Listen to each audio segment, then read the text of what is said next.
this was Wayne party out there or something too. Our bus come around, Wayne then went to walking up to it. That's how much our bus looked like theirs at that time. Oh yeah. Wayne then went to walking up to it. We like, nah, that's us, buddy. Say, but them dudes, like, we went to the Super Bowl and to the All-Star game, and I have an album out. I hadn't even recorded no songs really, like talking about.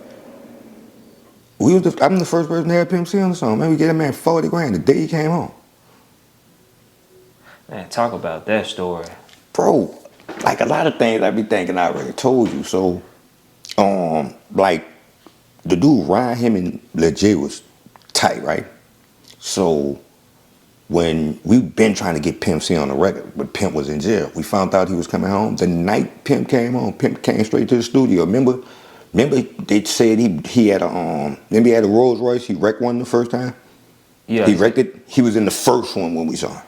Yeah. He said what? He said he wrecked it the same day he came home. He wrecked it that night. Red or something. Yeah, he wrecked it the same night. The night he did the song. He wrecked it after he left. They was going to Onyx. Do you know what happened? No. He wasn't driving though. A big bodyguard dude was driving. It was just him, a big bodyguard dude, and the chick. Man, so what's that interaction with Pimp C like? He fresh out of prison. That nigga was the coolest nigga in the world. Can you share that story? Like reflect on that studio session? The session was just like as soon as he got in there, we broke the bread with him. He sat around. He like, let me hit a beat. We jammed off the beat. Like, I'm gonna hear what y'all got to say on there. So the song was supposed to be like, it was supposed to be like me, Lou, Pimp C, and another dude, right? But they was trying to take like one of us off and everything. So I just told Lou do the hook. So once Lou did the hook, Pimp was like, oh, I'm gone right after that.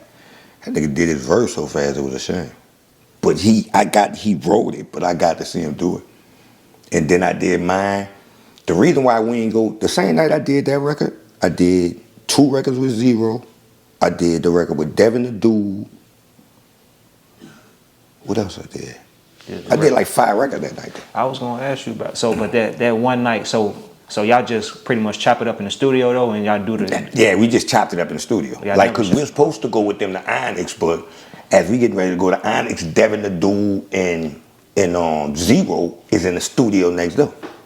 So we go over there to holler at our partner next door because he the one who be swinging us through the clubs. We see Devin the Dude and Zero. Like, my partner Ryan them used to be like, who you want on, shit?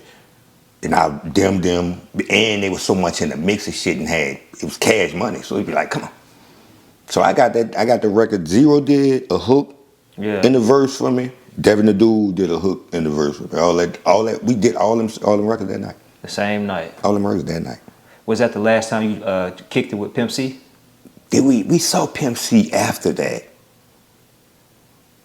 I think it was in Houston. He invited us to a concert, but we just was backstage chopping it up with him. But he was fresh on. You know, people was all over. Oh man, like he was featured. He was like Lil Wayne. Remember how Wayne used to be on all the features? Yes. Let me take that back. He wasn't like Lil Wayne as far as like all the features, but he was getting on a lot of. Yeah, he songs. definitely was. Yeah, he was in demand for sure. And super demand. Yeah.